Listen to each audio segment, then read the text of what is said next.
अपेक्षाएं करें। हमारा खुद की किस्मत खुद का साथ नहीं देवे, तब किसी के साथ की अपेक्षा करना व्यर्थ है। सबसे पहले तो हमें ये बनाना है कि हमारी किस्मत हमारा साथ दे दे, हमारी खुद की किस्मत। दुनिया की चिंता मत करो, जिसकी किस्मत खुद साथ देती है उसकी दुनिया साथ देती है। हम दुनिया से इज्जत चाहते पहले, क्या तुम अपने आप में खुद इज्जतवान हो? कभी ये अनुभव में आया कि मैं इज्जतमान हूँ? जो अपनी दृष्टि में इज्जत वाला होता है उसकी सारी जगत इज्जत करता है। सबसे पहले तो तुम खुद अपनी नज़रों से अपनी नज़र नहीं मिला पा रहे हो। खुद ऐसे कारनामे कर लेते हो कि खुद को ही अपनी दृष्टि में हीन महसूस करते हो। कभी कोई व्यक्ति ये नहीं कह पा रहा है कि मेरे में कोई दोष नहीं है, मैं पापों से मुक्त हूँ। जिस दिन तुम्हारे लिए अनुभूति हो जाए, खुद में दूसरों से कहने की जरूरत नहीं है। कभी ऐसा आ जाए आनंद, मेरा मन बहुत अच्छा है। तुम दूसरे की प्रशंसा सुनने के लिए लालायत हो। तुम पहले अपने खुद की प्रशंसा तो कर दो। तुम खुद अपने प्रशंसनीय बन जाओ। खुद के मन को तुम खुद थैंक्स कहो। तुम तो अपने मन को कोसते रहते हो, ये मन बहुत बुरा है, मन बहुत बड़ा चंचल है, जितना इतना समझाओ उतना ही मचल जाता है। भजन गाते ना, ये मन को जितना समझाओ उतना मचलता है। साधना शुरू करो, अपने मन से मत घबराओ। अपने मन को इतना संस्कार कह दो कि कोई फर्क नहीं पड़ता, मेरा मन कहीं चला जाए वो कभी बुरा विचार करेगा ही नहीं। मन पर, अपना मन बुरा विचार करेगा ही नहीं, कहीं चला जाए।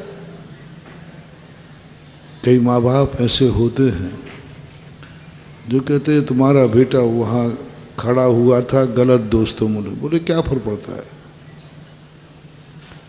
मुझे अपने बेटे पर विश्वास है कि वो कभी गलत कर ही नहीं सकता। पूज्यवर समंतभद्र महाराज ने एक उदाहरण दिया कि महारानी चेलना का एक बेटा था वारी सेन, और वारी सेन मुनि बन गए।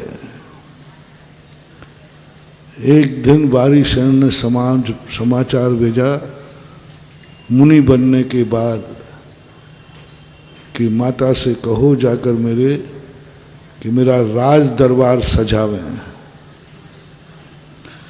मेरी रानियों को 16 श्रृंगार के युक्त मेरे सामने प्रस्तुत करें, मैं राज दरबार में आ रहा हूं। ये सुनते ही सारा नगर घबरा गया कि वारी सेन मुनि बन करके, और निमित्त ज्ञानियों ने घोषणा की थी कि वारी सेन तो तद्भव मोक्षगामी जीव हैं, पर ये क्या हो रहा है, तुम राग जाग गया, राज दरबार सजाने को कह रहे हैं।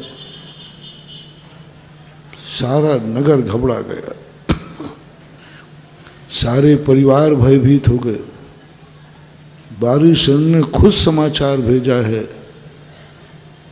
कि मेरा राज दरबार सजाया जाए, मैं आ रहा हूं। नाना दिमाग, नाना बातें, सब घबरा गए। उनकी रानियां थीं, वे भी घबरा गए कि पतिदेव ने दीक्षा लेना ही नहीं चाहिए थी, मैंने पहले ही मना किया था, और ले ली थी तो अब लौट करके क्यों आ रहे हो? हम लोग दुनिया को मुंह कैसे दिखा पाएंगे? ऐसे भ्रष्ट पति की पत्नी है। सब घबरा, सब रोने लगे, खुशी किसी को नहीं थी। लेकिन महारानी चेलना कहती है, देखो तुम लोग कुछ भी कर लो, कुछ भी कह लो, जिस बालक को मैंने दूध पिलाया है, मुझे अपने दूध पर भरोसा है, वो भ्रष्ट नहीं होगा। बोले साहब आ रहे हैं, कह दिया, चल पड़े वन से, आ रहे हो तो देखो नगर में प्रवेश कर दिया है। महारानी चेलना कहती कि नहीं, मेरा संस्कार, मेरा दूध नहीं, भ्रष्ट नहीं कर सकता। मैंने दूध पिलाया है, मेरी गोदी में पाला है, मैंने इसको लोरी सुनाई है, मैंने इसको संस्कार दिए, नहीं हो सकता। सब मानने को तैयार नहीं। महारानी की आत्मा अंदर से बोलती है, नहीं तो फिर राज दरबार क्यों आ रहे हैं? वो कोई रहस्य होगा, वो मैं नहीं बता सकती। लेकिन मेरा बेटा जिस तरफ कदम बढ़ा लेता है, पीछे लौटता नहीं है, नहीं लौटेगा। सबने कहा देख लो, अभी पता चल जाएगा। मां को विश्वास था। उसने राज दरबार में 2 सिंहासन लगा दिए। एक वह ओरिजिनल जिस पर वह बैठता था, राज सिंहासन, उसी के बाजू में लगा दिया एक लकड़ी का सिंहासन, पाटा। मां कहती है तुम सब देखते रह जाना, मेरा दूध बेकार नहीं जाएगा। देखना, यदि सिंहासन पर बैठ गया तो जरूर मेरी कोई भूल हुई होगी। लेकिन वारिसेन, मां का विश्वास देखो कितना खरा उतरा। चबूतरे पर चढ़ते गए वारिसेन राजमहल में, राज दरबार में, और जैसे स्टेज पर पहुंचते हैं तो लकड़ी के पाटे की तरफ बढ़ गए, और जैसे ही लकड़ी की पाटे की तरफ बढ़े, माँ देख रही है बड़ी गौर से, अभी भी भरोसा नहीं है, क्या पता। और जैसे ही बाजू से पिछी उठा करके जैसे ही पाटे पे पिछी लगाई, समझ गए महारानी चेलना, यदि भ्रष्ट होता तो पिछी नहीं लगाता। राज सिंहासन चाहिए था तो लकड़ी पर बैठता। जैसे ही पिछी लगाई, माँ ने आंख बंद कर ली, बेटा आज तूने मेरी लाज रख दी। आगे की कहानी बहुत बड़ी है, उससे मतलब नहीं है। वो अपने मित्र को, जो मित्र एक छोटी सी झोपड़ी में रहता था, जो मित्र की पत्नी कानी थी, काली थी, कोई ज्यादा बड़ा, उससे मोह नहीं छूट रहा था। घर की याद आती थी उसे।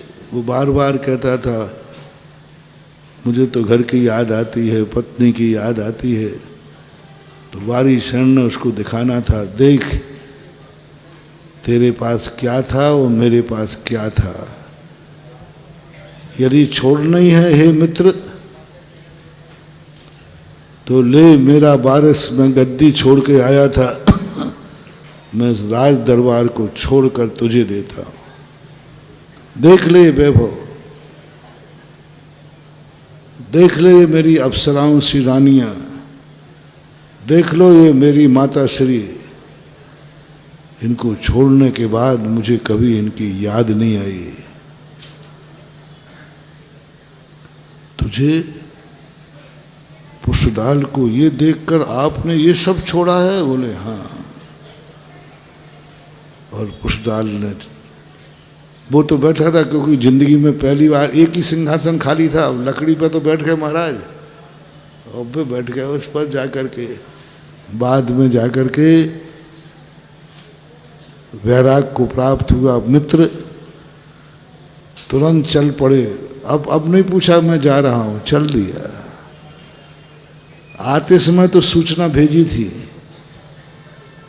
क्योंकि मैं आ रहा हूं। बिना अनुमति के किसी के घर में प्रवेश करना वर्जित है। वो तो छोड़ चुके थे, लेकिन जाते समय नहीं।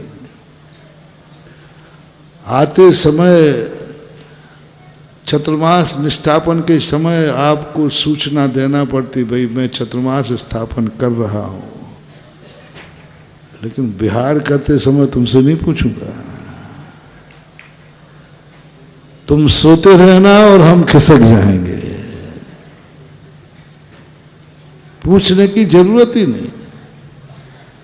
बारिश मां कहती रही, महाराज महाराज कैसे पधारे थे? बोले जो पधारे थे मेरा काम हो गया। मैं राजमहल में नहीं आया था, अपने मित्र का स्थितिकरण करने आया था, वो काम हो गया। यानी इतना विश्वास। मां कहती देखा मैंने कहा था। ये उदाहरण मैंने आप सबको दिया।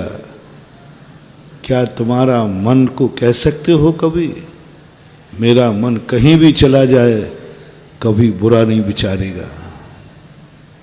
मेरा मन है, मैंने इसको साधना की है, मैंने इनको तो जाएगा ही नहीं बुरा, कहीं भी चले जाओ। उज्ज्वल नेमीचंद महाराज को अपने मुनि के मन पर इतना विश्वास है, इतना विश्वास है, गजब की बात।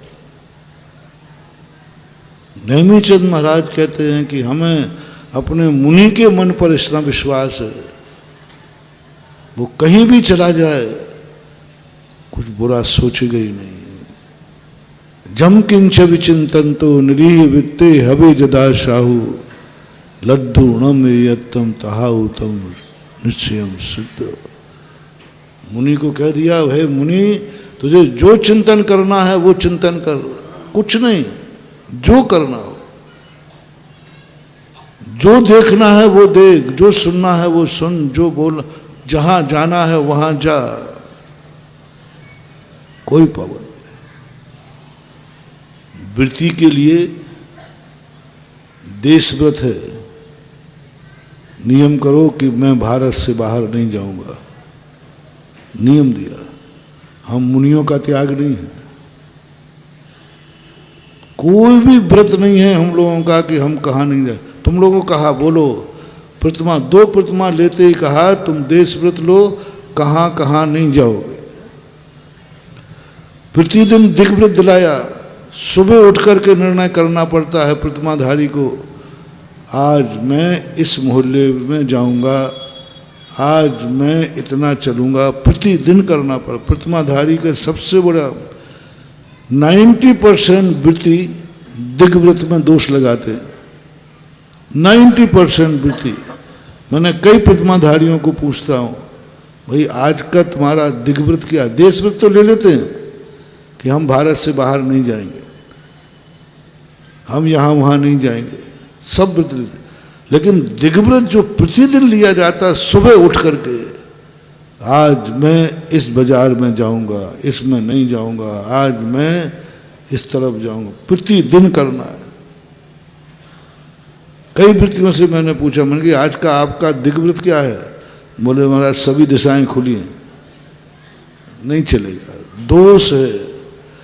प्रतिमाधारी को प्रतिदिन सुबह उठकर घोषणा करना है कि आज तुम कितना चलोगे, कहाँ चलोगे, कौन सी दिशा में जाओगे। लेकिन हम मुनियों के लिए कोई नियम नहीं है। यही नियम नहीं है कि मध्यलोक में जाऊं कि ऊर्ध्वलोक में जाऊं कि अधोलोक में जाऊं। चतुर्मास में भी मेरी कायाई का नियम था कि मैं चतुर्मास यहां से बाहर नहीं जाऊंगा, लेकिन मन का नियम नहीं है, वचन का नियम नहीं है। क्यों साधु को क्यों पाबंद नहीं किया? कोई मर्यादा नहीं। साधु 3 काल में कहीं भी जाते। हमारा विदेश का त्याग नहीं है, और प्रतिमाधारी से पूछना उसका त्याग है। हाँ, मैंने तो कभी त्याग किया नहीं विदेश का, मौका मिल जाएगा तो जाऊंगा। त्याग ही नहीं, करा ही नहीं, मेरे गुरु ने नहीं करा, मुझे शास्त्रों में नहीं मिला,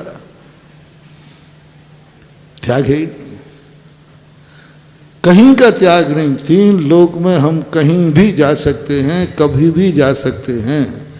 चातुर्मास में वो तो जीवों के कारण रुक गया, नहीं तो वो भी जो हमारे बड़े महाराज होते हैं ना, परिहार विशुद्धि संयम वाले तीर्थंकर मुनि बनते हैं, उनके चतुर्मास नहीं करते।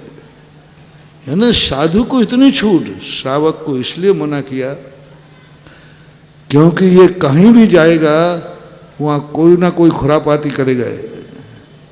सम्मेद शिखर की वंदना करेगी महिला, नीचे से बिलनिया खरीद के लाएगी। वो बिलनिया होती ना, बिलनिया कुछ गलत कह दिया क्या है? सब में कल ही प्रश्न आया था जिज्ञासा में।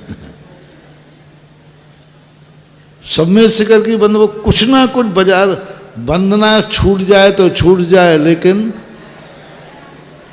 बाजार थकी है, ऊपर से वंदना करके आई हैं, लेकिन बाजार की बात कहते हम बाजार तो चलोगे, कोई ना कोई चीज लेना ही है।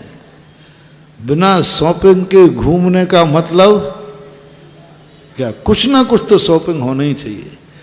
कोई पसंद नहीं आया तो मैंने, अरे भाई जा रहे हैं तो कुछ तो लेके चलो। घर में बच्चे कहेंगे क्या लाए वहां पर,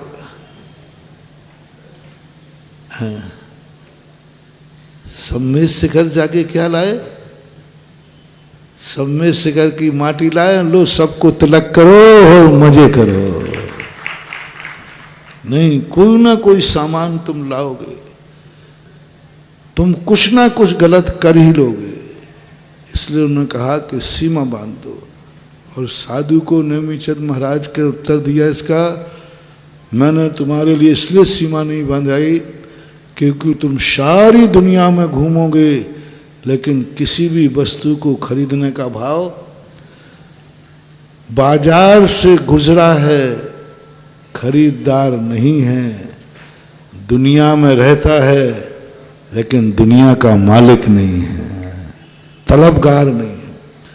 दुनिया में रहता है साधु, लेकिन दुनिया का तलबगार है ना, हुकूमत, मलकियत, दावा।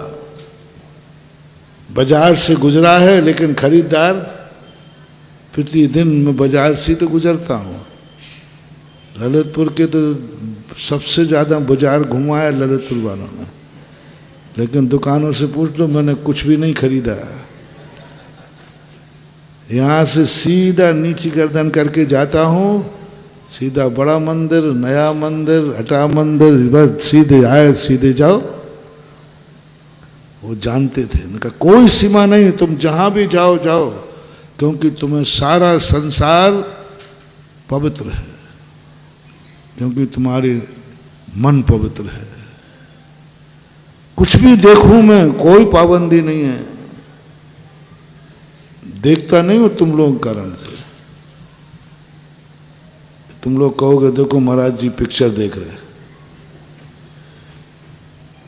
पर सच्चे साधु को कोई पाबंदी नहीं कि वो कुछ भी देखें, कोई फर्क नहीं पड़ता, क्योंकि कितना भी देखें उनके कभी बुरे भाव उनके। हमारे शास्त्रों में आता, क्या महाराज को क्या देखना, क्या वो तो सब देखेंगे, कोई पाबंदी है ही नहीं, अच्छे महाराज हो तो। एक गणिका थी, वेश्या थी, वो मर गई। मरघट में जाके देखते 3 व्यक्ति, कुत्ते ने देखा, बोले देखो ये लोग जला देंगे, ऐसे ही छोड़ देंगे तो मुझे खाने को। कामी कहता है कि इतनी सुंदर स्त्री और मेरे ने इसको उपयोग नहीं कर पाया, मैं भोग नहीं पाया। और मुनिराज भी आंख उस पर पड़ती है, और मुनिराज कहते ओहो, मनुष्य पर्याय पाकर के इसने व्यर्थ गमा दी, कासे आरिका बन जाती तो बेड़ा पार हो जाता। किसमें आरिका दिख रही है? देखो मुनिराज की आंख की पवित्रता देखो, एक वेश्या में किसका दर्शन कर रहे हैं? हारिका का। क्या सोच है, एक हारिका का दर्शन कर रहे एक गणिका में। बोले जाओ, तुम्हारे लिए कोई पाबंदी नहीं, तुम कुछ भी सुनना, क्योंकि मुझे मालूम है तुम जो भी सुनोगे परिणाम बिगाड़ोगे नहीं, क्रोध करोगे नहीं, बल्कि चिंतन और करोगे। इसलिए ऐसा मन यदि तुम्हारा कभी हो जाए, क्या तुम अपने मन को धन्यवाद दे सकते हो?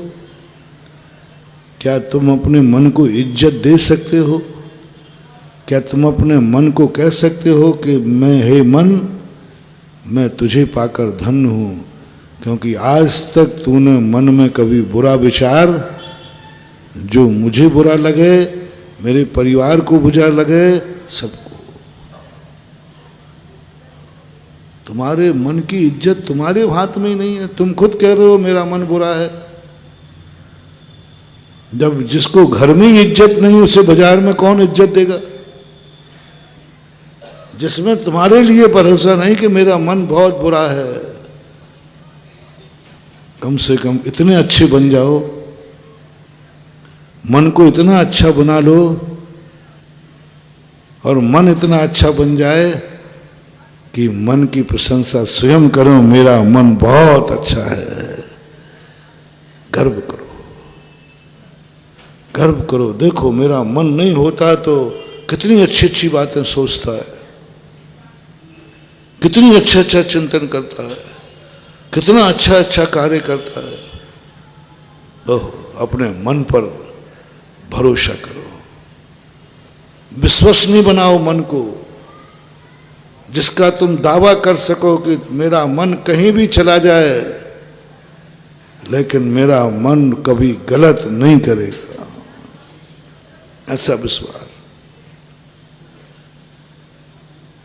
ऐसे सब अपने पूरे शरीर में 24 घंटे, और ऐसे संस्कार पाओ तुम, ऐसे संस्कार बांध पड़ो तुम कि तुम कहीं भी गलत स्थान पर पाए जाओ, तुम्हारे माँ बाप एक ही बात कहें, तुम्हारा बेटा शराब की दुकान पर खड़ा था, सब लोग शराब पी रहे थे, बोले कोई फर्क नहीं पड़ता, वो आश्चर्य नहीं करेंगे, वो कहेंगे मेरे बेटे पर मुझे विश्वास है, वो पी ही।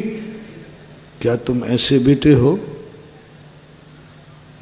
क्या तुम ऐसे बेटे हो कि तुम्हारे माँ बाप तुमसे कह दें कहीं भी, कितनी भी तुम्हारी कोई शिकायत कर दे, माँ बाप कहते कोई फर्क नहीं पड़ता, मेरा बेटा है, मुझे अपने खून पर भरोसा है, मुझे अपने दूध पर भरोसा है, आप चिंता न करें। साहब वो बहुत गलत स्थान, बोले खड़े होने से क्या होता है, खड़ा होगा भी नहीं सकता। कम से कम अपने में और अपनों के विश्वसनीय बन जाओ। पहला तो स्वयं अपने आप पर विश्वास करो कि मैं कैसी भी परिस्थितियों में होऊंगा, लेकिन मेरा मन, मेरी आंखें मेरा कभी बुरा ना देखेंगी, ना बुरा सुनेंगी, ना बुरा बोलेंगे, ना मन सोचेगा। पहले तो आप अपनी दृष्टि में स्वयं इज्जतवान बनो। तुम्हारी दृष्टि में तुम्हारी कितनी इज्जत है, अंदर से अकेले में पूछना, सबके सामने नहीं। तुम अपने आप में क्या गर्व करते हो कि मेरी जिंदगी धन्य है? दूसरा प्रश्न है, क्या तुम अपनों के विश्वसनीय हो?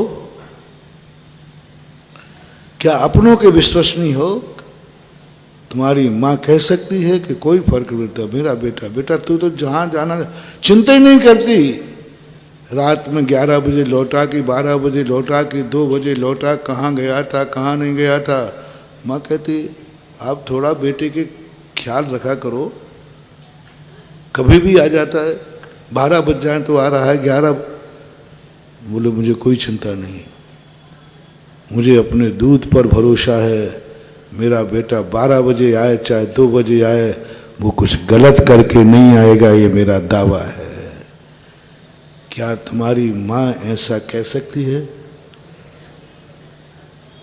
क्या तुम माँ के इतने विश्वसनीय हो? भारी क्षण थे। महारानी चिलना कहती मेरा बेटा संभव नहीं, सामने साक्षात दिख रहा है, बोले सब होने दो, आ रहा है राजमहल में, आने दो, लेकिन मेरा बेटा गलत नहीं होगा तो नहीं होगा। क्या ये विश्वास आपने अपनी मां का जीता है? क्या मां के विश्वास पे आप इतने खरे उतरे हैं कि आपकी कोई शिकायत करे और मां कहता है कोई फर्क नहीं, तो मेरा बेटा गलत नहीं कर सकता? क्या आप अपने पिता की दृष्टि में इतने विश्वसनीय हैं? किसी ने शिकायत कर दी तुम्हारी तो पिता की आंखें चढ़ गई, लाल हो गई। अच्छा, इस छोकरे की ये हिम्मत। महानुभाव, इससे सिद्ध है कि आप अपने पिता की दृष्टि में विश्वसनीय नहीं हैं। क्या आप अपनी, कह दूं और आ गया तो कहूंगा, क्या आप अपनी पत्नी की दृष्टि में विश्वसनीय हैं?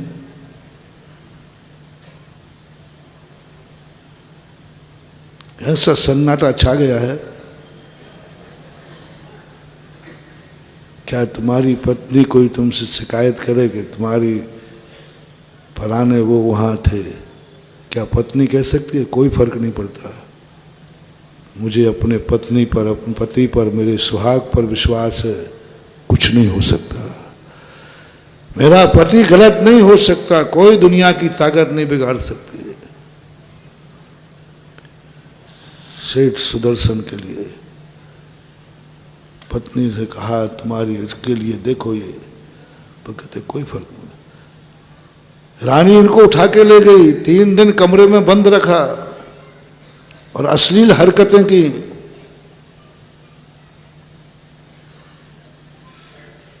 सेठ सुदर्शन जंगल में दिगंबर मुद्रा में सामायिक करते थे, अष्टमी 14 को दिन।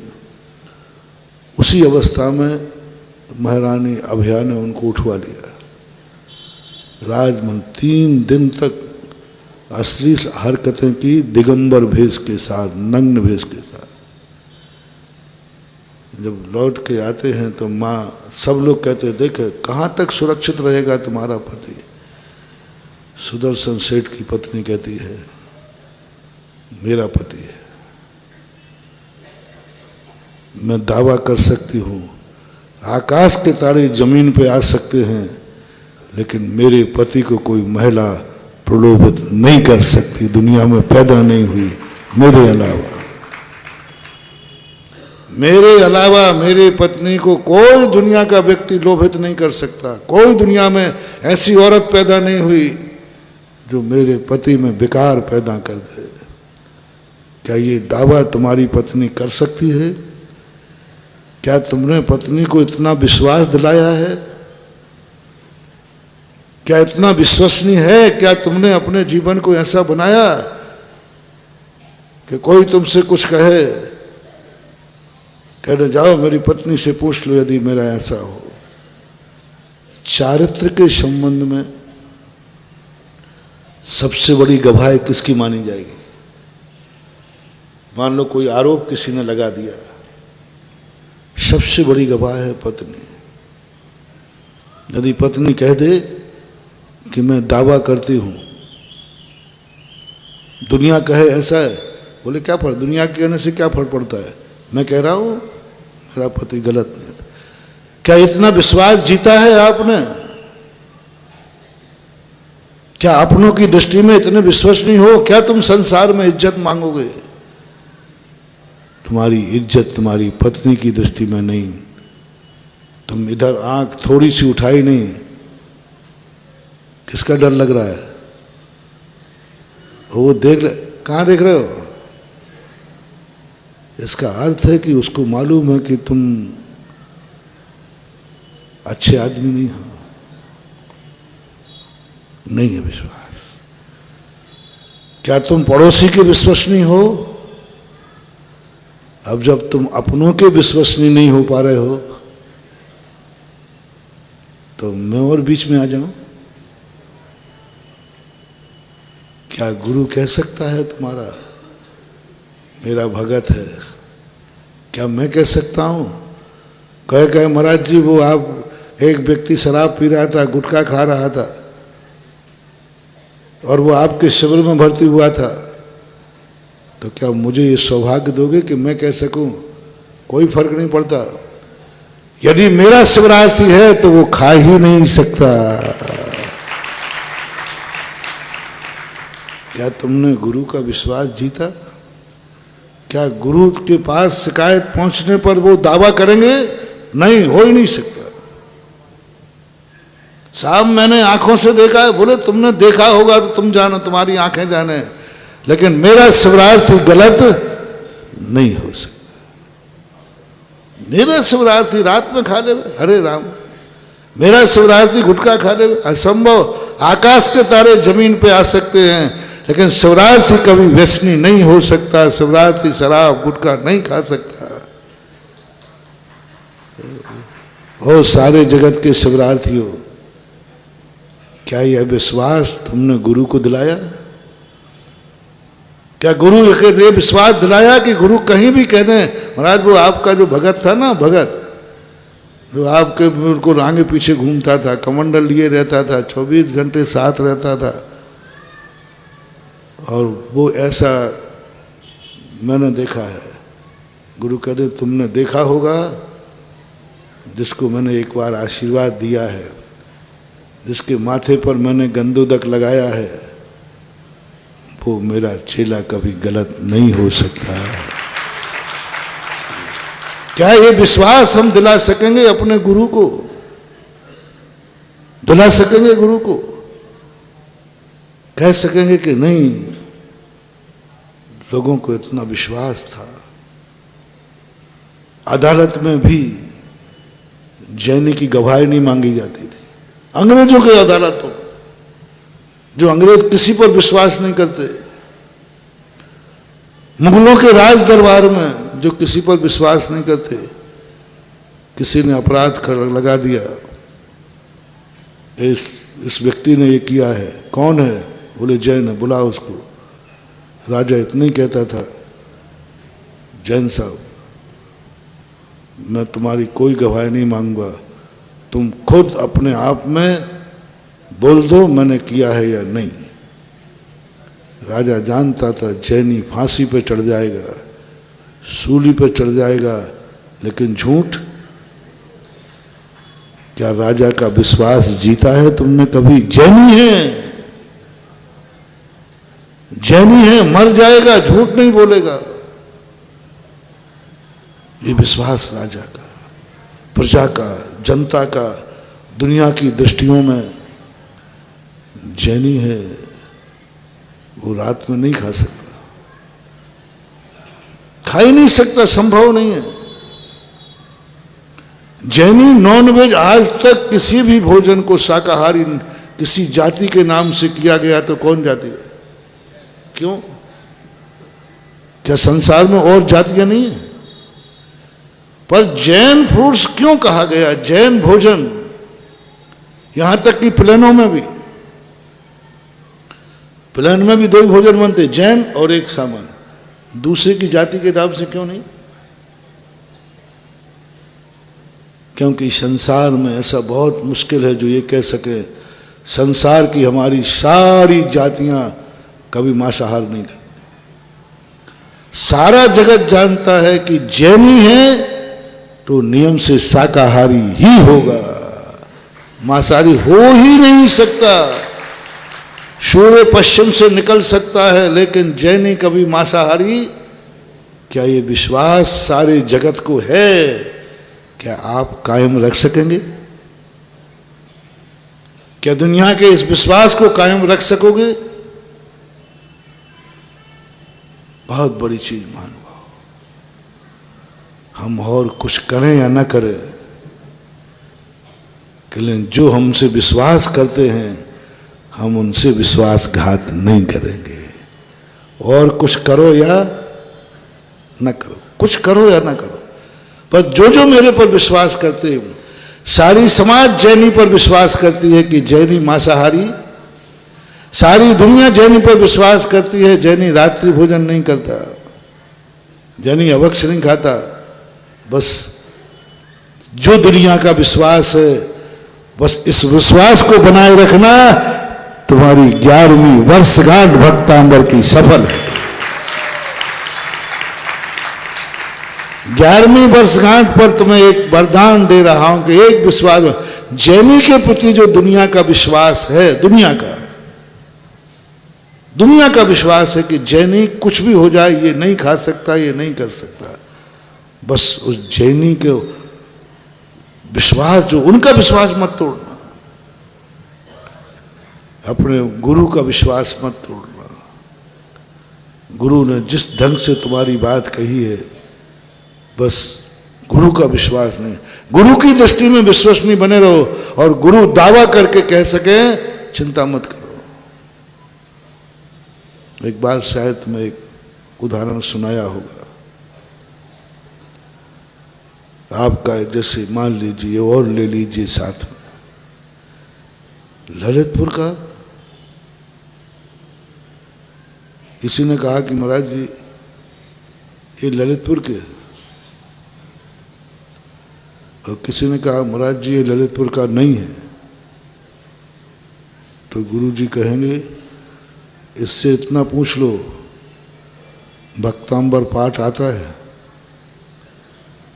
ललितपुर का जैनी हो ही नहीं सकता जिसे भक्तांबर पाठ ना आता हो। क्या मैं ये दावा कर सकता हूं तुम्हारे ललितपुर में 4 बार आ गया असीम भक्तांबर, 11 साल से हो गया। 11 साल पढ़ते पढ़ते व्यक्ति को किताब की जरूरत ही नहीं पड़ेगी। करत करत अभ्यास के जड़मति होत सुजान, रस्सी आवत जावत है, और सिल पर पत्थर भी कट जाता है रस्सी से, रस्सी कठोर नहीं होती।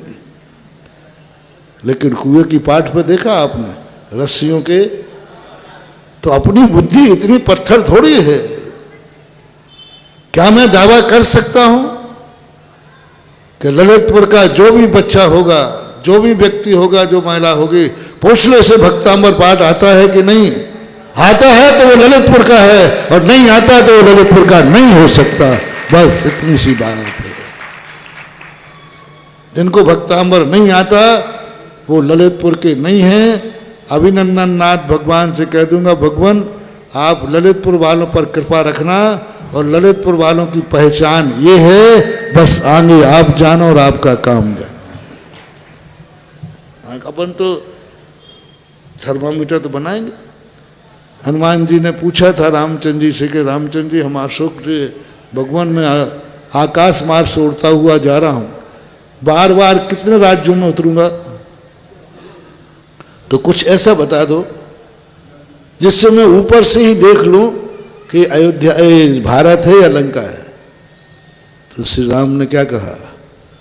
बोले जहां के लोग सूर्य उदय के बाद सोते पाए जाएं, समझ लेना वही लंका है। कितना बढ़िया थर्मामीटर। और अब यदि हनुमान जी निकल जाएं तो कहीं ललितपुरी लंका ना हो जाए। आज भी अभी भक्तांबर की वर्षगांठ चल रही है और कुछ लोग अभी बिस्तर पर घर्राटे लेके सो रहे होंगे। क्या तुम पहचान दे सकते? क्या प्रभु का, क्या गजब, क्या रामचंद्र जी का विश्वास आर्य पुत्रों पर, अपनी आर्य संस्कृति पर, क्या गजब का विश्वास। मैं ये पंक्ति पढ़ करके जब सुना, मैंने कि आपको इतना विश्वास अपने भारत पर, अपना इतना विश्वास आर्य पुत्रों पर, निशान बना दिया कि जाओ जहां सूर्योदय के पास सोते पाए जाएं वही लंका है, और जहां सूर्योदय के पहले उड़ जाएं वहां तक भारत देश है, आर्य खंड है, आर्य पुत्र है। ये पहचान बनाई थी। मैं भी आज पहचान बनाना चाहता हूं।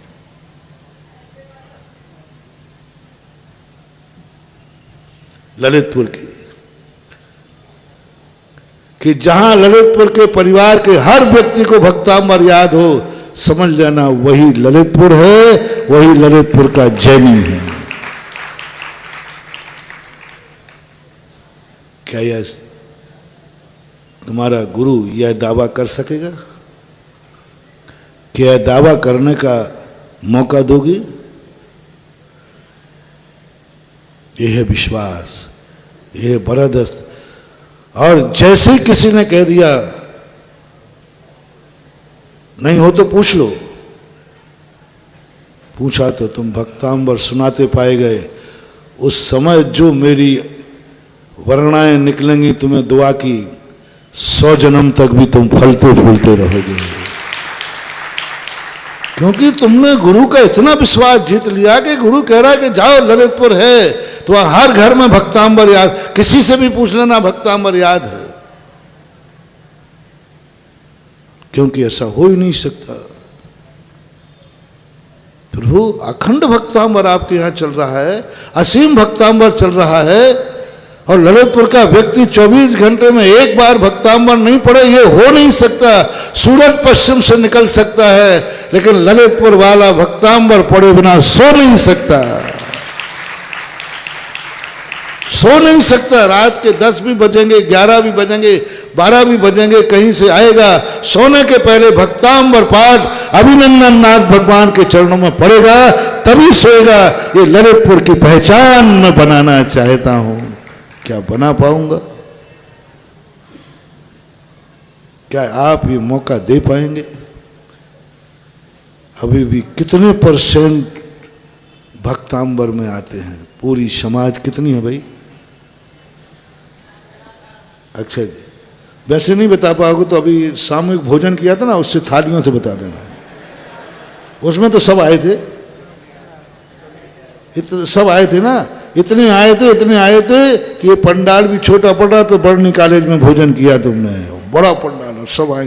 मैंने कहा भैया हम तो यही समझते थे भाई, जितने भक्तांबर में आते हैं, जितने प्रवचन में आते हैं, इतने ही जैनी होंगे। अरे वहां तो हाउसफुल था। कितने थे? पूरी समाज 15,000 और 12,000। कितने % मान लो भक्तांबर में? 25%? 10? बोलो 10%, 20% मान लो, और क्या मानो, 25% मान लो, इससे ज्यादा तो हो ही नहीं सकता। 75% अभी क्या हैं? राक्षस हैं, अजैन हैं। क्या है तमाशा? कोई पहचान बनाओ, और ऐसी पहचान बनाओ जिसे गुरु दावे पे कह सके।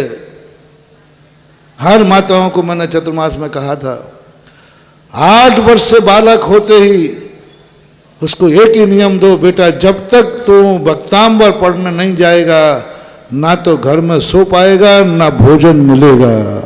और स्वयं नियम लो, हम जब ही सोएंगे जब पहले 24 घंटे में एक बार भक्तांबर पढ़ने जरूर जाएंगे। और जब कोई पूछे तुमसे कि आप कहाँ के हैं, तो तुम क्या कहना?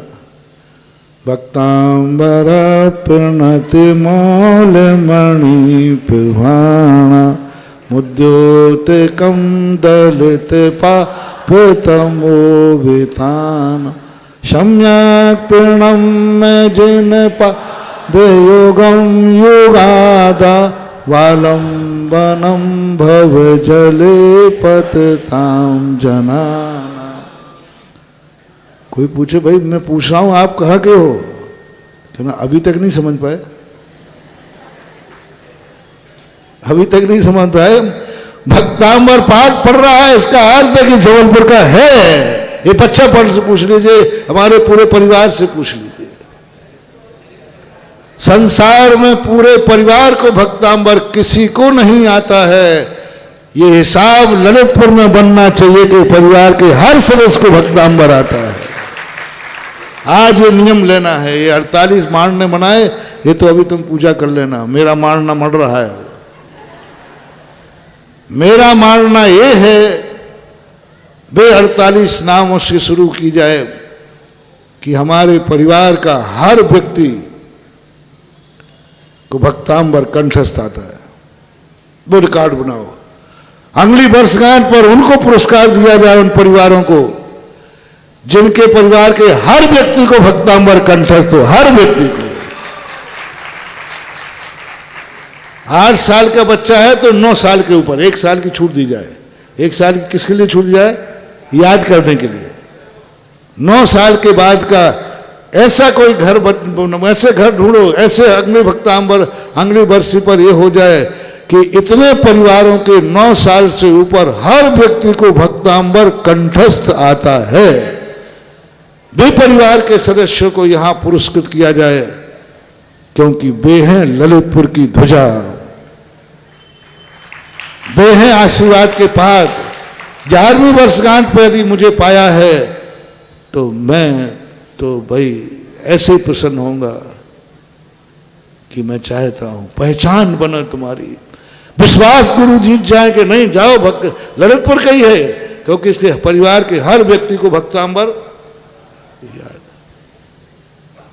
ये दावा, ये नियम बनाओ कि हमारे परिवार को हर व्यक्ति को टोको। जैसे दुकान नहीं जाता है तो आप टोकते हैं, बच्चा स्कूल नहीं जाता तो आप टोकते हैं, आप खुद नहीं जा पाए तो आप अपने आप को कोसते हैं। ऐसा ही कभी भक्तांबर पाठ में नहीं आ पाओ, किसी दिन नहीं आ पाओ, दूसरे दिन मैं एकासन करूंगा। मान लीजिए कभी नहीं आ पाए तो ठीक है, मन से कह दिए कल एकासन करूंगा, मैं एक टाइम भोजन करूंगा क्योंकि कल भक्तांबर में नहीं गया मैं। मन को ताड़ित करो, मन को कुछ उपधान करो, नियम करो कि मैं प्रतिदिन जिस दिन नहीं जाऊंगा उस दिन मैं एक रस का त्याग करूंगा, जिस दिन नहीं जाऊंगा मैं उस दिन उपवास कर लूंगा, जिस दिन नहीं जाऊंगा उसके दूसरे दिन मैं भोजन में नमक नहीं लूंगा, मीठा नहीं, कोई ना कोई त्याग करूंगा।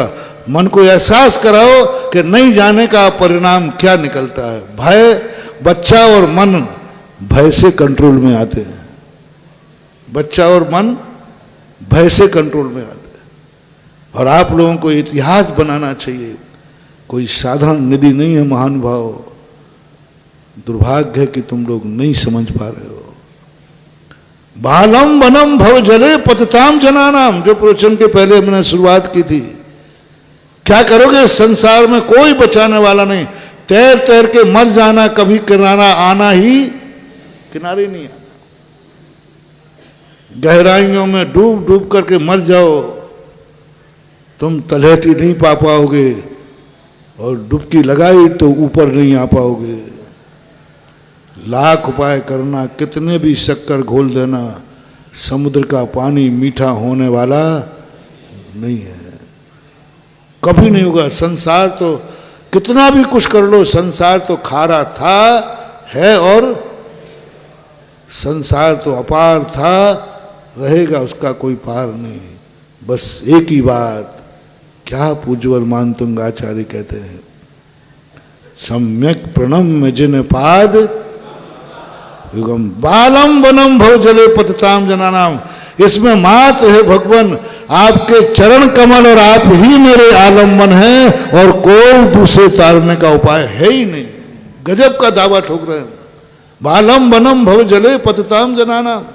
इस संसार सागर में आपके आलम्बन के अलावा मुझे कोई भी तारने वाला नहीं है, बस आपका सहारा ही मुझे तार सकता है। बाकी तो संसार मिट रहा है, ये संसार मिटता रहेगा। इतनी बड़ी निधि और शक्ति तुम्हारे सामने है।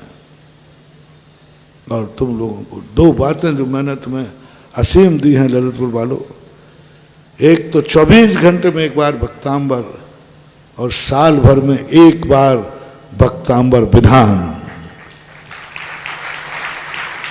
कितने दिन में? साल भर में। और भक्तांबर पाठ 24 घंटे में एक बार करो।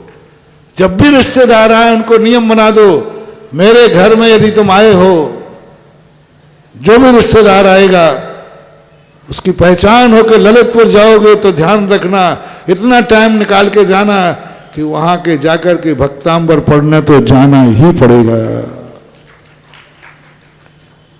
और तुम भक्तांबर पढ़ने नहीं जाओ तो रिश्तेदार ना तो चाय ना पानी ना भोजन, पधारिए आइए और जाइए। हाँ कुछ धरो मत, थोड़ी सी बुराई होगी तो हो जाएगी, ज्यादा नहीं होगी। दूसरे दिन वो अपने आप में अभाग्य मानेगा। भैया ललितपुर में वो बात आई थी ना कि ललितपुर की बहू बनना तो भाग्यवान है लेकिन बेटी बनना दुर्भाग्य है। क्यों? क्योंकि वहां असीम कालीन भक्तांबर पाठ होता है।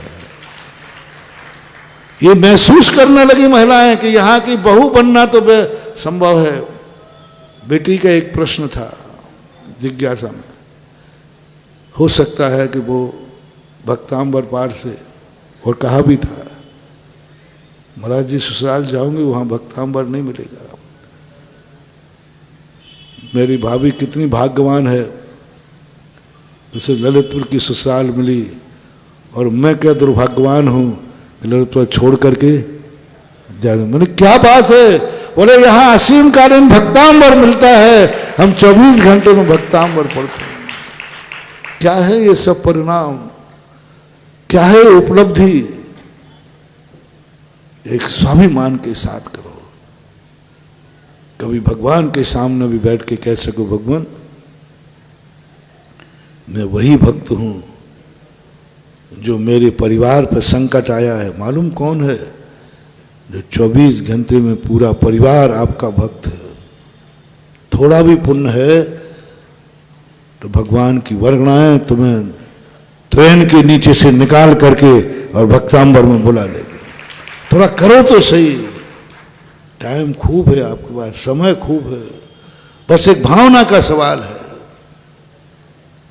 नहीं तो महानुभाव, मैंने पहले ही कह दिया, विश्वास जीतो। आज 11वीं वर्षगांठ पर तुम्हें आशीर्वाद चाहिए है तो मेरा विश्वास जीतो। मैं कुछ तुमसे तुम्हारे प्रति दावा करना चाहता हूं, जो ये कह दे कि नहीं ललितपुर का है तो ये जरूर होगा। जैसे महारानी चेल्ला ने बेटे पर दावा किया और बेटा भी दावा करता है। बारिशन ने क्या कहा था मालूम? माँ के कहता है दुनिया से तुम घर के जाने कहोगे सब घबरा जाएंगे, माँ बेहोश हो जाएगी, माँ रोने लग जाएगी, ओ मेरा बेटा भ्रष्ट हो गया। बारिशन कहते हैं वो मेरी माँ है, मेरी माँ को मुझ पर विश्वास है कि मैं कभी भ्रष्ट हो ही नहीं सकता। मैं भी तुम्हारा कोई हूं कि नहीं? थोड़ा बोल दो एक बार। नहीं पराया हो तो बोल दो, मैं पराया हूं तो चाहिए। बोलो हूं कोई तुम्हारा कि नहीं? तो मुझे विश्वास दिलाओ कि नहीं। तुम कितनी भी शिकायत कर लेना, महाराज जी ललितपुर वाले पर कभी अविश्वास नहीं कर सकते। तुम दावा करो। कोई कहेगा देखो मैं महाराज के पास तुम्हारी शिकायत करूंगा, बोले कर लेना, कोई फर्क नहीं पड़ता, कोई फर्क नहीं पड़ता। मेरे महाराज मानेंगे ही नहीं, मेरे महाराज मानेंगे ही नहीं, मान ही नहीं सकते। बोले मैं प्रूफ दूंगा, बोले 100 प्रूफ दे देना, महाराज मानेंगे ही नहीं। क्योंकि मुझे मालूम है कि महाराज को विश्वास है कि मेरा भगत ऐसा कर ही नहीं सकता। फिर देखो आपको आशीर्वाद दुनिया में कहीं भी होगा, आशीर्वाद आपके बैंक खाते में आ जाएगा। जब चाहे एटीएम कार्ड से निकाल लेना। आजकल आता ना बैंक में, और निकालना कहाँ है, जमा कहाँ कराना है, और निकालने के लिए कहीं भी निकालो। एक ऐसा आशीर्वाद लो गुरु से जो तुम्हारे बैंक में सदा पड़ा रहे, और जहां जरूरत पड़े एटीएम कार्ड लगाओ और निकाल दो। एटीएम कार्ड कुछ नहीं लगाना है, बस इतना ही कहना है, कोई ज्यादा मत बोलना, इतना ही कहना है गुरुदेव मैं ललितपुर का हूं, बस इतना कहते ही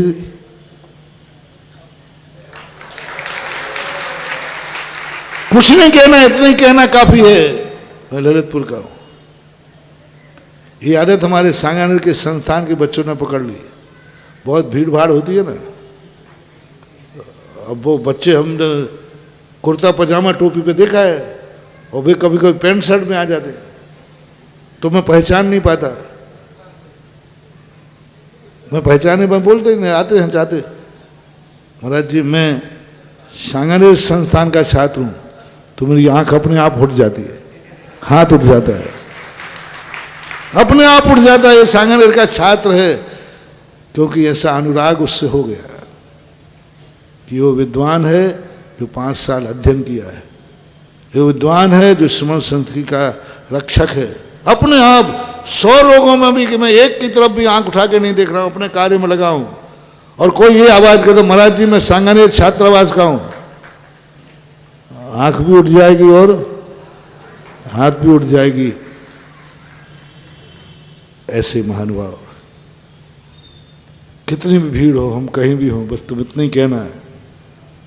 क्या कहना है? मैं बस अभी नहीं। फिर मैंने यदि पूछ लिया, झूठ मत बोलना, ध्यान रखना, यदि ललितपुर का है तो यदि मैंने पूछ लिया ये झूठ बोल रहा है कि सही, सुना भक्तांबर सुनाओ, फिर भगने झांकी तो ध्यान रखना, हमारे चारों तरफ पुलिस रहती है, मैं कह दूंगा ये 420 व्यक्ति है, 420 की धारा लग जाएगी तुम पर, धारा लग जाएगी। ऐसा कुछ करो कि मात हमें इतना ही कहना पड़े ललितपुर का है, महाराज का हाथ उठ जाए, क्योंकि मैं हाथ इसलिए उठाऊंगा कि ललितपुर का है तो जरूर भक्तांबर पाठ पढ़ता होगा, भक्तांबर, और भक्तांबर पाठ पढ़ने वालों को, भक्तांबर पाठ पढ़ने वालों को आज 11वीं वर्षगांठ पे तीनों हाथों से आशीर्वाद।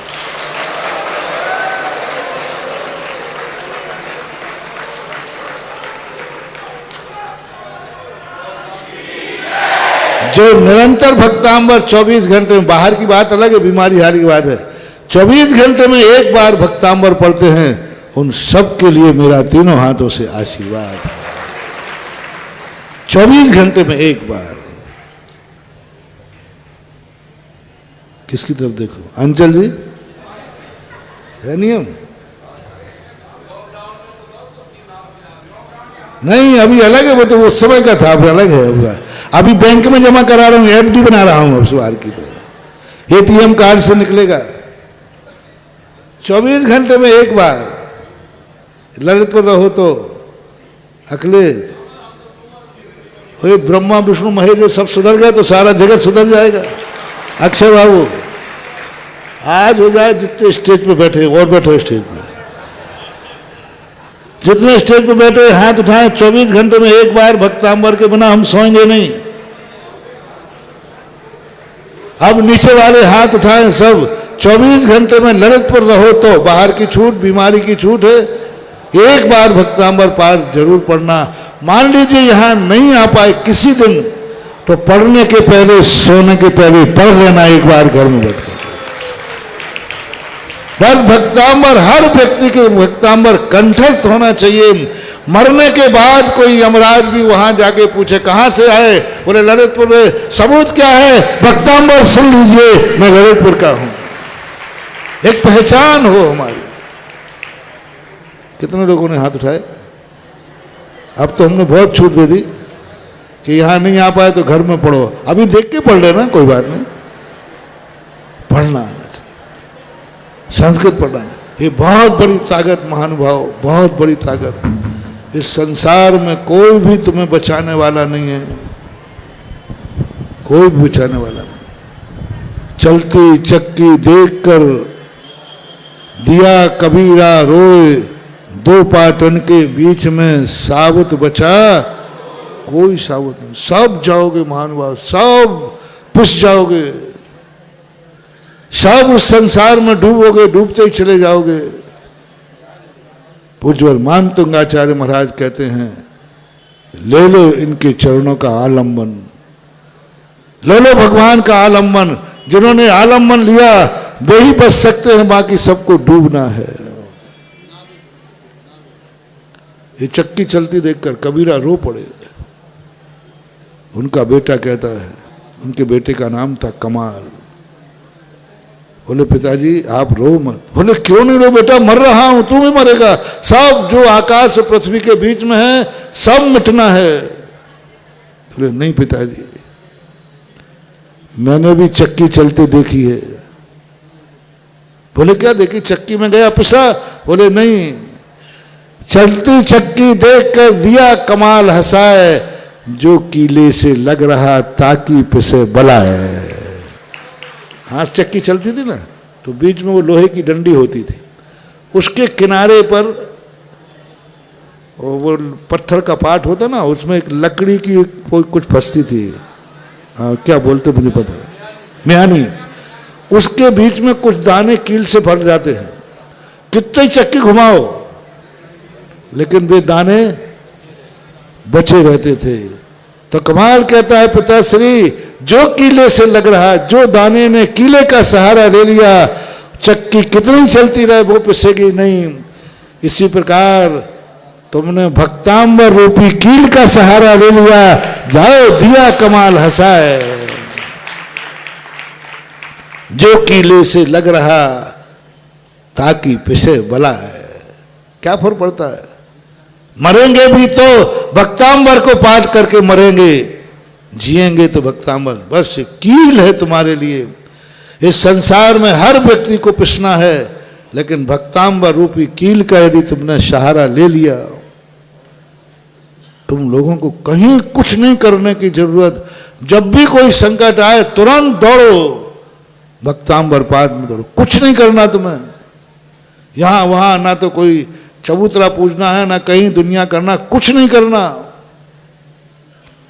और मेरे पास भी समाचार भेजने की जरूरत नहीं है। तुम भक्तांबर पाठ के अंदर आ जाना, वहां हमारा आशीर्वाद आपको रखा हुआ है, एडवांस में मिलेगा, मिलेगा, वहीं आशीर्वाद मिलेगा।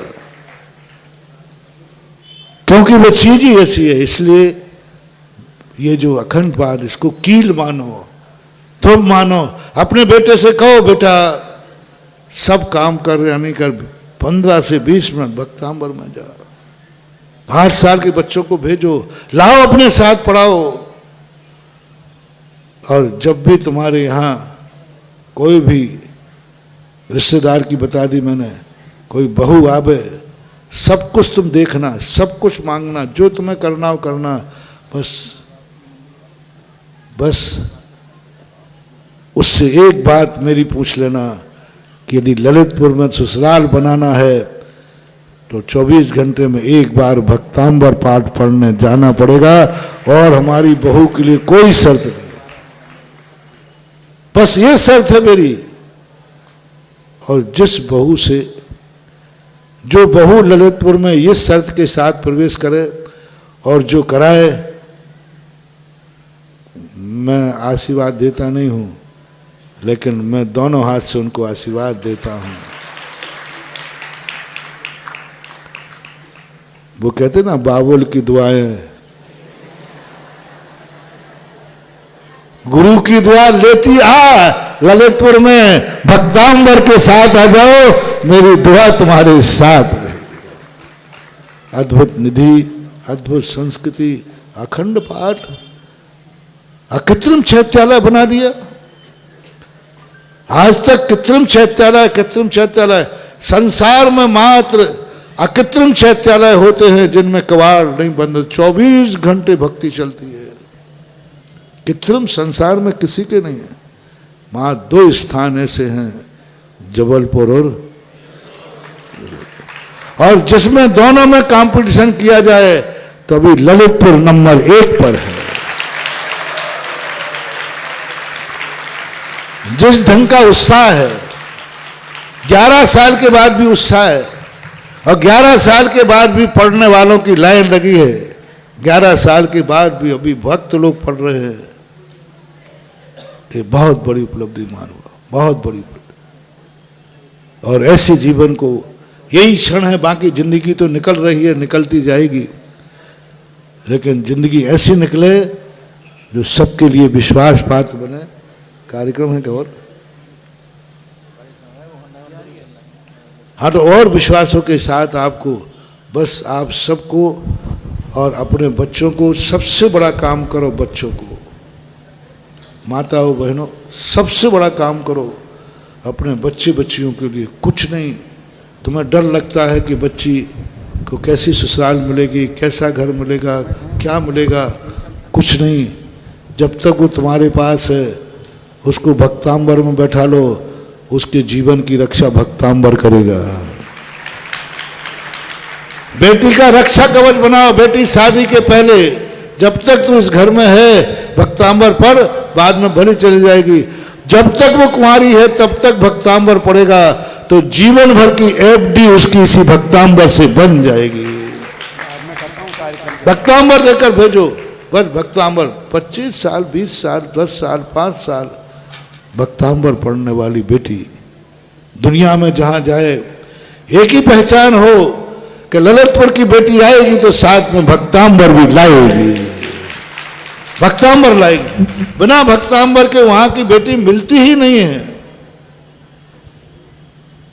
कोई यदि कहेगा मेरे से, महाराज जी हमारी शादी ससुराल ललितपुर में है, तो मैं क्या उसे भक्तांबर आता है? बोले नहीं आता। बोले फ्रॉड, वो ललितपुर की हो ही नहीं सकती, कहीं की बदमाश घर की होगी कोई के, क्योंकि ललितपुर, हाँ कोई बदमाश घर की बेटी होगी। तुम्हें धोखा दिया है। ललितपुर की बेटी हो और भक्तांबर याद ना हो, ऐसा संभव हो ही नहीं सकता। ये दावा मैं सारी दुनिया में ललितपुर के नाम पर करना चाहता हूं। कर दूं? मेरी लाज रहेगी कि ललितपुर की बेटी कहीं ससुराल में जाएगी, कहीं की बहू बनेगी, एक ही पहचान होगी, उसे भक्तांबर पाठ। ललितपुर में कोई बहू आएगी तो एक ही शर्त होगी कि वो भक्तांबर पाठ पढ़ने जाएगी। ललितपुर के घर में कोई जन्मेगा, क्या मैं कल्पना नहीं कर पा रहा हूं। मात सारे संसार के कर्मों को मीटिंग करना पड़ेगी कि ललितपुर में किस पुण्यात्मा का जन्म कराऊं। सृष्टि को मीटिंग करना पड़ेगी, यमराज को मीटिंग, दुनिया मीटिंग करेगी, ललितपुर में कौन जीव जन्म लेवे, इसका कितना पुण्य है, जिसे जाते ही भक्तांबर पाठ की स्थिति मिलेगी। मीटिंग होगी वहां स्वर्गों में जाके, कर्मों की मीटिंग होगी, कर्मों में छटाई होगी। और कहीं जन्म ना होगा, हाँ उसको भेज दो वहां पर, कोई भी जन्म जाएगा। जैसे ललितपुर की याद आएगी तो रुको रुको रुको रुको, ललितपुर में ऐरा खेरा नत्थु खेरा नहीं जाएगा। कर्म को भी ललितपुर में जन्म देने के लिए वीआईपी व्यक्ति खोजना पड़े, ये पहचान तुम्हारी हो जाए, क्योंकि ललितपुर में कोई पापी जीव जन्म ही नहीं सकता, पापी जीव जन्म ही नहीं सकता, नरक जाने वाला जीव जन्म नहीं सकता। ललितपुर के किसी भी जैनी के घर से नरक के दरवाजे बंद होना चाहिए, और दुनिया में चर्चा हो जाए कि सारी सृष्टि के 24 कहीं से भी कोई व्यक्ति नरक से आ सकता है, लेकिन ललितपुर के जैन का कोई व्यक्ति आज तक नरक नहीं आया। 11 साल हो गए और जीवन निकल जाए, नरक नहीं आएगा। सबके देश, सब नगरों के लोग नरकों में मिले, लेकिन ललितपुर का नरक में नहीं मिलना चाहिए, ये पहचान होना चाहिए। सोचना पड़े कोई ऐसा पापी जीव न जन्म जाए यहाँ, पुण्यात्मा जीव जन्मे, क्योंकि ललितपुर का है ये भूमि अकृत्रिम चैत्यालय बन गई। जैसे देवों में कभी नारकियों का जन्म नहीं होता, ऐसा ही ललितपुर में किसी नारकी का जन्म ना हो। न नरक जाएगा और न नरक से आएगा, दोनों चीजें। कौन रोक सकता है? ये अखंड भक्तांबर पाठ रोक सकता है कि एक 3 लोक में एक नगर ऐसा है, जहां मध्यलोक में एक नगर ऐसा है जहां से लोग न नरक जाते हैं और न नरक आते हैं, क्योंकि स्वर्गों में कोई नारकी जन्म नहीं लेता, क्योंकि वहां अखंड मंदिरों में भक्ति चलती है। ऐसे यहाँ कोई नार की पापी जीव यहाँ आके जन्म ले ले, नहीं। मेरी भावना है कि ललितपुर में जब भी किसी घर में कोई जीव आवे वो नियम से स्वर्ग से ही आवे, और ललितपुर का कोई भी व्यक्ति मरे तो मर करके स्वर्ग ही जावे। और ये सब कारण आज की अंगली वर्षगांठ का उपहार क्या है पंकज, जिसके हर परिवार का हर व्यक्ति को भक्तांबर कंठस्थ होगा अंगली साल, उसको विशेष पुरस्कृत किया जाए। ये अंगली वर्षगांठ का होमवर्क है। और जो बहू इस संकल्प के साथ नगर में आए कि मैं प्रतिदिन भक्तांबर पढ़ूंगी, वह बेटी नगर से जाए भक्तांबर कंठस्थ करके जाए। ये कुछ ऐसे नियम बनाओ जिनको इस वर्षगांठ के ऊपर उनको पुरस्कृत करना चाहिए और करना चाहिए। समय आपका हो गया और आप सबको जो आज आशीर्वाद मिला है, किनको मिला? जिन्होंने 11 साल से निरंतर भक्तांबर को किसी न किसी समय पे आकर भक्तांबर पढ़ते हैं, उनको दिया। और जिनको नहीं किया है तो अगली साल के लिए अपनी तैयारी करो और अपने करो। महावीर भगवान की जय। सभी लोग बैठे रहेंगे, हमें महाराज जी का पूरा लाभ लेना है। महाराज जी अभी आपको आशीर्वाद दिया और इतना बढ़िया एटीएम कार्ड दिया कि आप जब चाहो जब उस एटीएम का उपयोग कर सकते हैं। जिन लोगों को 1,11,11,000 में ऊपर आकर के मंडल का उपयोग करना, अपना नाम प्रमोशन करा सकते हैं, क्योंकि जीवन में अनमोल क्षण ऐसे संतन समागम के उनके मुख से प्रारंभ होगा। जो नीचे जिन्होंने 11 में लिखा है वो प्रमोशन करा के ऊपर 11 में पहुंच सकते हैं। एक दिन का कार्यक्रम है लेकिन बहुत अलौकिक और 11 वर्ष के बाद का कार्यक्रम है। चार मंडप देखो, 4 मंडप ऊपर आकर के अपने आप में पूजन करेंगे। ये भक्तांबर पाठ का वर्षगांठ के ऊपर है, तो 4 व्यक्ति परिवार ऊपर आके भक्तांबर करें सामने आकर के, तो बहुत बड़ी बात है। क्योंकि उनको इतनी खुशी होना चाहिए कि हमारे महाराज के सामने हमारी वर्षगांठ मनाई जा रही भक्तांबर की। ये 4 व्यक्ति जल्दी आ जाएं 2 मिनट के अंदर। प्रथम जब महाराज जी ने समय दिया 2 मिनट में 1,11 के 4 मंडल ऊपर सबसे ऊपर आकर वीआईपी कैटेगरी में आकर के अनुष्ठान करेंगे। आप अपनी प्रमोशन कराकर काम अर्जित कर सकते हैं। ये जो सौभाग्य के क्षण है, जल्दी से जिनको भी देना है अपने नाम दे दें। उनकी मंडल की व्यवस्था अलग से की गई है, उनकी व्यवस्था अलग से रहेगी। तो जिनको भी देना, वर्ष के बाद ये महाराज जी के सानिध्य में आज की वर्षगांठ 11 वर्ष के बाद विचार करो। अलीम जो हमारे भक्तांबर मंडल हैं, जो रात में जैसे अपने गुरुदेव अर्घ निशा के सन्नाटा में चिंतन करते हैं, ऐसे ही जो रात्रि कालीन में आकर के भक्तांबर पढ़ते हैं। और ये हमारे भक्तांबर की भीड़ है जो अनवरत अखंड इस पाठ को बनाने में महती भूमिका, अहम योगदान उनका है। इन सबको मैं आवाज दे रहा हूं, 7 मंडल एक साथ आ जाएं। सोमवार मंडल श्री विद्यासागर व्यायामशाला, मंगलवार मंडल मंगलवार भक्तांबर पाठ मंडल, बुधवार मंडल आदिनाथ सेवा संघ बाहुबली नगर, गुरुवार मंडल जैन मिलन चंद प्रभु ढोणाघाट बाहुबली सेवा संघ, शुक्रवार मंडल वीर व्यायामशाला श्री अनुभव जैन बहु बेटी साड़ी ललितपुर, शनिवार मंडल श्री श्यादवाद सेवा संघ नई बस्ती और रविवार मंडल गुरु प्रभावना संघ सिविल लाइन जैन मिलन। रविवार भक्तांबर मंडल, ये श्रीफल ले लें। गुरुवार के चरणों में एक मंडल एक श्रीफल हाथ लगा के सब लोग समर्पित करें। गुरुवार जैन मिलन चंद प्रभु गौड़ाघाट बाहुबली सेवा संघ कामरा मंडल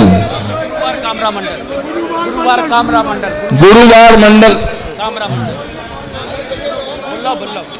अरे तो बोले दे रहे ना, वही में नहीं लिखे तो जो हमें लिख के आओ वो बोले, देख लो आप। और है कोई तो और जो भी रात्रि में आते हैं सब आ जाएं। इस भक्तांबर पाठ की भीड़ रात्रि मंडल वाले हैं। हाँ, दिन मंडल वाले नहीं, रात्रि वाले जो सबसे ज्यादा प्रसाद करके रात्रि जागरण करते हैं। हाँ, हमारे श्रीमंत सेठ कामरा परिवार भी आ जाए रात्रि में। कामरा मंडल, अच्छा रविवार मंडल में, रविवार मंडल के लोग हैं, सभी लोग आ जाएं। जल्दी चलते जाओ, समय कम है। और हमारे प्रबंधक जी, उनके अध्यक्ष सभी विद्यासागर व्यायामशाला के अध्यक्ष या मंत्री जो भी हो आ जाएं और ये हमारे महामंत्री जी से आप ये स्मृति चिन्ह प्राप्त करें। जैन मिलन चंद प्रभु डोड़ा घाट के भी सभी सदस्य आ जाएं। मंगलवार भक्तांबर पाठ मंडल के जो भी अध्यक्ष महामंत्री हो, हमारे प्रबंधक जी श्री राजेंद्र जी, उनको ये स्मृति चिन्ह दे दें। बुधवार मंडल के आदिनाथ सेवा संघ बाहुबली नगर हमारे उपाध्यक्ष श्री आनंद अमित गारमेंट्स, ये उनके अध्यक्ष या मंत्री जो भी हैं उनको ये सील प्रदान करें। गुरुवार मंडल जैन मिलन चंद प्रभु डोड़ा घाट और कामरा मंडल और जो भी हो रात्रि में वो आ जाएं। इनके लिए हमारे नवीन शिक्षा मंत्री श्री संजीव जी ये इनको स्मृति चिन्ह भेंट करें। शुक्रवार मंडल में वीर व्यायामशाला ललितपुर अनुभव जैन बहु बेटी हमारे प्रबंधक अटा मंदिर भगवान दास जी स्मृति चिन्ह दें। शनिवार मंडल सियादबाद सेवा संघ नई बस्ती हमारे नीरज मुल्लन जी, इनको स्मृति चिन्ह भेंट करें। और रविवार मंडल गुरु प्रभावना संघ सिविल लाइन और सभी रविवार मंडल के सभी आ जाएं। इनको हमारे बहु बेटी हुई साड़ी स्मृति चिन्ह भेंट करें। अब इनका मंडल बता दो कहाँ है? शुक्रवार मंडल बोल दिया ना, वीर व्यायामशाला। नहीं अभी मांडले की बात चालू है।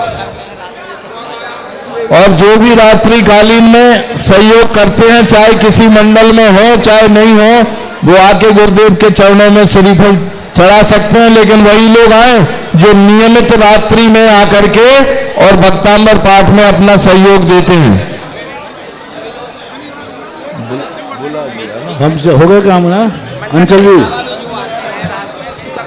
हो गया? अभी 1 मिनट, रात्रि महिला और रहेंगे।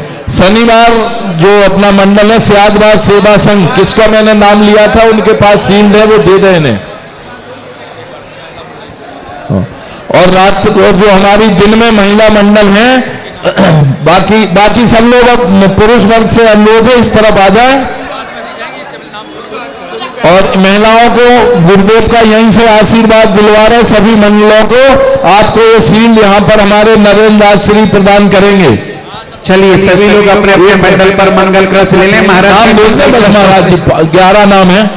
सुधा कलश भक्तांबर महिला मंडल, महिला जैन मिलन सिविल लाइन शाखा, आदर्श श्राप का मंडल बड़ा मंदिर, जिनवाणी संरक्षण मंडल, नंदा सुनंदा संभाग 2, विद्या गुरु महिला मंडल बाहुबली, विद्या पुनीत बहु मंडल, आदिनाथ जैन मिलन सिविल लाइन, विद्या आदर्श श्राप का मंडल अटा मंदिर, अखिल भारतीय महिला परिषद प्लस विद्या पूजन मंडल, सुधा सिंह संभाग वर्तमान संभाग चंद्रप्रभु जैन मिलन डोड़ा घाट, नीली श्राप का मंडल जैन मिलन अवन शाखा चंद्रप्रभु समित नया मंदिर जैन मिलन महिला बाहुबली नगर, पिटवा स्थली परिवार ललित इकाई, चेलना इकाई, ज्ञान इकाई, ज्योत्सना इकाई, पूर्णमती इकाई, मंगला इकाई, आदर्श बालिका मंडल, सुधा कलश बालिका मंडल, अभिनंदन जैन मिलन पाठशाला परिवार की बहन बड़ी सीमा दीदी, सत्ता दीदी, नीलू दीदी, समस्त हमारे ब्रह्मचारिणी भैया ब्रह्मचारिणी बहन।